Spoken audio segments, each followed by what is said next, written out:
Hello, hello, hello, welcome to David's Den. I'm David and I make videos about Stephen King, his novels, his short stories, and any adaptations of them that were made into film or television. And today we're doing the top 10 insert appropriate expletive moments of Chapelwaite, episode 2, Memento Mori. Now, if you didn't know, Chapelwaite is based on, not adapted from, that's kind of key here, a short story from the collection Night Shift by Stephen King called Jerusalem's Lot, which is actually a prequel to the novel Salem's Lot that came out a few years before. So let's just go ahead and say there's a spoiler warning for everything Chapelwaite up through the end of episode 2, and I'm going to be comparing how Chapelwaite lines up to the story it's based on, and a lot of the lore that it takes from Salem's Lot. So, spoiler warning for all of that. All right, here we go. 1. Faith has her baby. Holy shit, right? Like, we get this right off the bat to start the episode. We have a baby being born. The first thing we hear about it is the cry doesn't sound right. There's something very almost animalistic, I would say, about it, right? It's like a crow squawking. And then we see that it has no eyes, which is taken directly from the story Jerusalem's Lot. They say that there's an omen in town because Charles Boone has returned, and the omen is that things are not going to go well. And one of the omens that is mentioned is a baby who's born without eyes. So this is going to be really interesting to see where it goes and see how it lines up with this story, because I have a feeling they're going to make much more out of this eyeless baby and Faith's story than we saw in the short story Jerusalem's Lot, because Faith doesn't even exist in Jerusalem's Lot. So, the person, not the thing. They're religious. They have faith. 2. Rebecca finds some letters. So Rebecca is kind of rifling around through the study, the library, whatever we're calling it. There's a desk there, so I guess office in modern terms. And she finds these documents, these letters between her father and Stephen and Philip Boone, because he was their lawyer. So this is a key bit of information that we don't get much of in this episode. That's all we hear, but why mention that unless it's coming back? There's also something made of the history of Rebecca and her family and how her father abandoned them 15 years ago and had another family that he then also abandoned, which is very interesting because that's kind of biographical for Stephen King and what his own father did to him and his mother. And we talked about in episode 1 how she's kind of the Stephen King stand-in, the mouthpiece. Even though Stephen King didn't write this himself, it's a staple of his novels to have a character like that. So kudos whoever's creating this Rebecca Morgan story, because this is something that's embellished that didn't come from Jerusalem's Lot. But the other really important thing that I think is introduced here, we focus on the name Jacob and that there's an antique book involved. Instead of just giving us an unblurred page, why did we get those two? So that was kind of an oh shit for me. Like, I know where that's going because of the short story Jerusalem's Lot, and I'm interested to see how it plays out in the way they're embellishing the story. 3.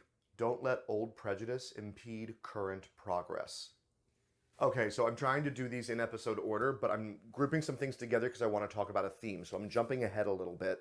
In this episode, Charles addresses the town, right? He gets the Minister Burroughs, to allow him at a social function to address the town, and he says, I have plans for the industry, for the sawmill, and I want you guys to be a part of it. And as they start yelling at him, he says, please, I have nothing to do with my old family. Whatever wrongs they did to you, that has nothing to do with me. Don't let old prejudice impede current progress. And that is a direct reflection of the themes that were set up right from the beginning in episode 1. We spent a lot of time on the first episode reaction talking about progress, social, intellectual, industrial progress versus tradition and being afraid of change. So fantastic line for that. But that brings me to a list of things that I want to talk about that show that theme in this episode. The first one in episode order is Charles and Loa going to see the doctor about her rickets, and he says, we're open to anything new. He's open to experimental medicine. He's open to new developments. Please don't just give me the same tonics that every doctor has given me and my daughter. I want her to get better. And then later on in the episode, we see him go to a blacksmith with his own device, with his own design for a new brace that's going to work better for her because the leather's not going to be as rigid as the wood. I'm moving my leg as if you could see that. And we do hear by the end of the episode that she's walking a little easier. So we're taking the idea of modern design and adding it to the idea of comfort and making something easier for a person to use, which in a way is new medicine. It's also showing that he has these kind of engineering skills to be able to design a contraption like this. And he wants to build ships, we find out later. So again, progress. Another thing that points to progress and having another kind of person on the Boone side rooting for them, or not rooting for them, but at least looking at them with open eyes without the veil of superstition and old prejudice, is Minister Burroughs. Charles goes to visit Minister Burroughs and he notices the twins and he says, oh, they died. They were some of the first to go from this new illness in town. And he asks, do you blame my family for your children's illness and death? And he says, no, I don't. I'm forward thinking. Even though it's 1850, I know that medicine doesn't work that way. And we continue the theme of Minister Burroughs being on the side of progress and open to love and acceptance and learning and facing struggles head on when we see him with Faith and the baby, right? What does he say? He says, our child needs love. Doesn't care what it looks like. So there's this really great idea of Minister Burroughs being open to love and acceptance, and we're setting up that he's going to end up on the Boone side, I think. And then Rebecca's fantastic line, it takes purpose to break the paradigms that others set for us. That's what I wrote down, but I think that she says right after it, I know that all too well as a woman. She says that somewhere about this same theme. I believe it's right there in the episode. So we have Rebecca, we have Minister Burroughs, we have the entire Boone family on the side of love, acceptance, change, and forward thinking and progress. And then you get Alice Burroughs, the minister's wife, teaching school and trying to embarrass Loa. You're different. Come show us where the kingdom of Hawaii is. And then take a look at her face. I f***ing love it. Like, this made me go, oh, in a good way, not in oh my god way, simply because she expected her not to know where this was. She's from the reservation. She hasn't had any schooling. She's just a Boone, right? All these things that she thinks are against her. And she goes up there and doesn't just circle like this is where Hawaii is. She starts drawing the entire chain of islands. This is a girl who was educated by her mother reading modern literature while living on a whaling ship, and she's originally from the kingdom of Hawaii. Progress will always spit in your face, old world traditions. And then we get Alice Burroughs later talking to her husband, Minister Burroughs, so we literally see the pairing of progress and love versus let's find fault for everything and put blame on someone and use them as a scapegoat and make sure our community never changes because we don't want anything different. And she even says, rooted in her faith, Faith's baby, rooted in her faith, Faith, the person, Faith's baby, is an omen because the Boones came, lifted directly from the short story Jerusalem's Lot. But she says Faith is a whore and she deserves this. And it's an omen? So which is it? Does it have to do with the Boones or does it have to do with Faith? Or are we supposed to be linking up the Boones to Faith? A lot of questions there.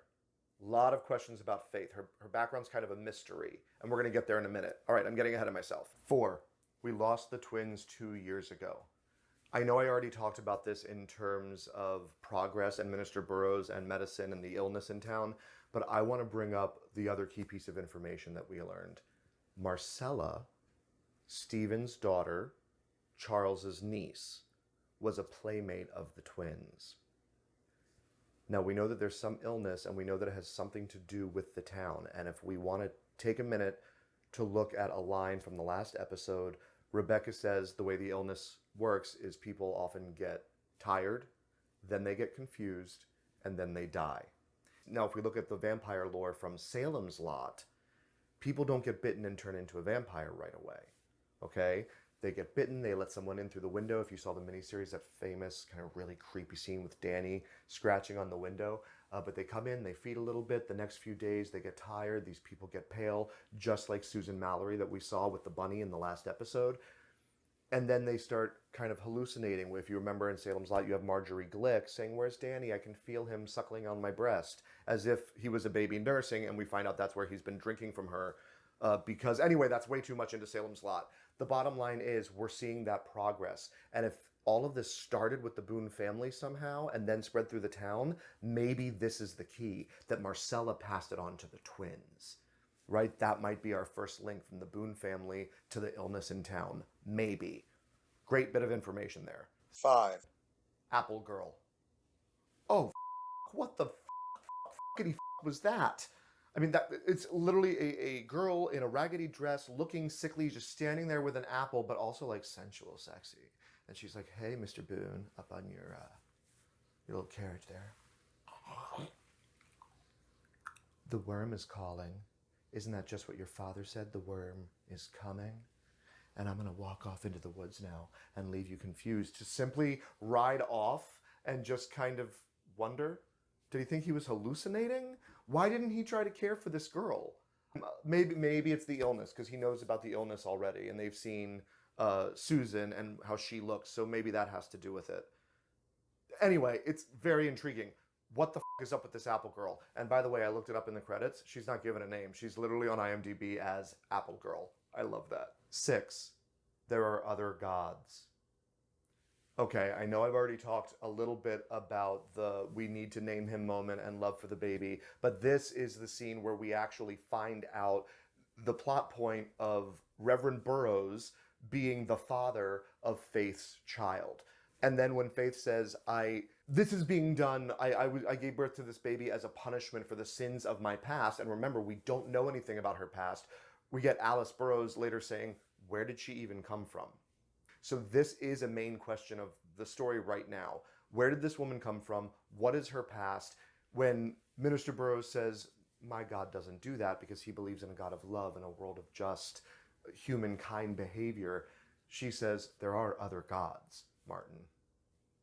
So something is going on, and that may tie into the antique book we read about in the letters at the very top of the episode. So this scene raises so many questions, but it answers who the father is. And I love the plot point, because while Jerusalem's Lot pretty much focuses on Charles and his manservant Cal that doesn't exist in Chapelwaite, Salem's Lot really is an examination of small town life and how it can be incestuous and how everyone is in everyone else's lives to some degree. And this is what they're using, that kind of premise, that idea, to flesh out the town of Preacher's Corners in Chapelwaite. So I'm really excited about how they're doing this, expanding the town, and it just keeps getting better. 7. Worm boogers. Oh, he pulled a full, like, Vincent van Gogh on his nose, sitting there shaving, and worms start coming out of his nose. So now we're definitely getting this theme of worms. We had the worm is coming from his father. We had the worm is calling from the Apple Girl. We had the worms coming from the cellar ceiling. We had the dream, or maybe hallucination. I think it's a hallucination, because at the end of episode 1, he was in the bath, and suddenly it looked like maybe he fell asleep, and when he woke up there, opened his eyes, he was in dirt with worms all over him. Then he startles himself awake. But now that we get the full-on slice my nose off to get rid of these worms coming out of my brain, basically, he snaps out of it. So I think we're realizing that these are actual hallucinations. And that ties into the theme of madness running in his family, especially when you tie in the worms to his father. But what I think is really successful here in terms of literary or film devices is setting up his tragic flaw. Is this madness, this obstacle that he's facing? It's both his challenge, the obstacle in the story for Charles Boone, and it is his tragic flaw, because he is so intelligent. And we set it up a lot in this episode. He asked Rebecca, I think you're a writer, you had inky hands, I noticed. He's able to piece things together. He's a forward thinker. He's innovative. He talks about building ships of both steam and wood that will run on both sail and steam. He's very socially intelligent, that anyone should be paid for the work they do as long as they do the work, right? The way that he gives the black man a raise and cuts all the white men down to size for having their privilege. So we have this really smart, really intelligent man who is now slowly going insane, and we're watching it happen. It's his struggle and his tragic flaw. I think it's wonderful. 8. He doesn't love you. Now we got some drama going on outside of the Boone family. So we found out that Minister Burroughs is the father, right? Alice has hinted as much. She basically subtextually says, tell me you're the dad, when they're talking. And then when she goes to see Faith, she flat out says, a lot of women in town are worried it might be their husbands that's the father. and just stares at her until she says, well, it wasn't. And Faith didn't lie. She didn't come out and say it's your husband. She just said it wasn't any of their husbands, which is what question she was asked. Love how Sly and Faith seems very simple, but she also seems kind of cunning in like a street smart kind of way. But then Alice, all in the guise of I'm being the good Christian woman, the minister's wife, tending to the flock. Tell me who did this to you. I can talk to them and make him stand up because he's a coward. Oh, it's so pretentious, and it just shows the true human nature underneath the guise of propriety. It's just a fantastically written and well acted scene. So, oh, he doesn't love you. And you know damn well that she's talking about her husband when she says it. Go back and watch the scene. Masterclass in subtextual acting. 9. Do all you sailors punch so hard? Okay, I love this moment. They're getting teased on Halloween. Teased is not the right word. They're being attacked, taunted. These kids come by, other teenagers in the town, and they throw flour or sugar or something, I think it's flour, in the face of the 3 Boone children.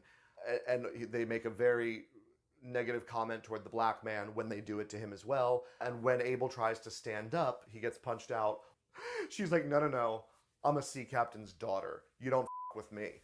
Bam! And down he goes. And I love the little interchange that shows that there's some sort of maybe connection happening between Abel and Honor, right? Do all you sailors punch so hard?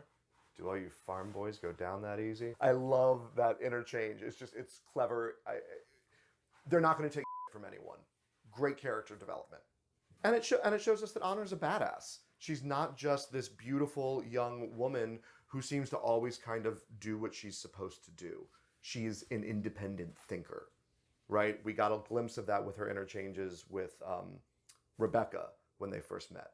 10, I'll drag the SOB up Main Street. Okay, so now we're getting to the cliffhanger of episode 2. So after Susan Mallory dies, claiming that her friend Stephen will bring Papa back, her mother Rose comes out into the streets and starts saying, my daughter's dead and it's your fault, right? And the town ends up at odds. And this is our first visual representation, actually, of the Boones and their gang, because Abel has joined them and so has Minister Burroughs and then Rebecca. And on the other side, you have the entire town basically attacking each other until the constable basically playing referee, trying to be diplomatic between both sides. This is kind of the sheriff role in almost every Stephen King novel, is I'm not getting on either side, but I'm going to try to do what's right and do my job as a sheriff. Shoots his gun off and says, All Hallows Eve is over, everyone go home. So we're setting up the 2 teams and the referee, if you want to look at it through a sports analogy. But what this moment does is she says, your family did it. She blames Stephen. Well, Stephen's supposed to be dead. So Charles goes home and digs up Stephen's grave, saying, I'll drag the son of a bitch up Main Street and plant him on the church steps. But then he opens it. Oh shit, Stephen's body. I guess we'll have to wait for episode 3 for that one. Whew! Oh, to that cliffhanger. All right, guys, thank you so much for tuning into this episode of the top 10 oh shit moments in Chapelwaite for episode 2, Memento Mori. Please make sure that you check the link tree down below if you want to follow me on Instagram, Twitter, any other socials or endeavors I have. They're all down there. Please like the video if you did, share it with your friends. Hit that subscribe button if you don't want to miss the following episode reactions coming up for Chapelwaite. And I'm also about to start diving into Night Shift and doing literary analysis and adaptation correlations for the movies. And the very first story in Night Shift is actually Jerusalem's Lot. So we're about to dive into that story in a little bit more detail. So please go ahead and hit that subscribe button if you don't want to miss any of that. And I will see you guys next time.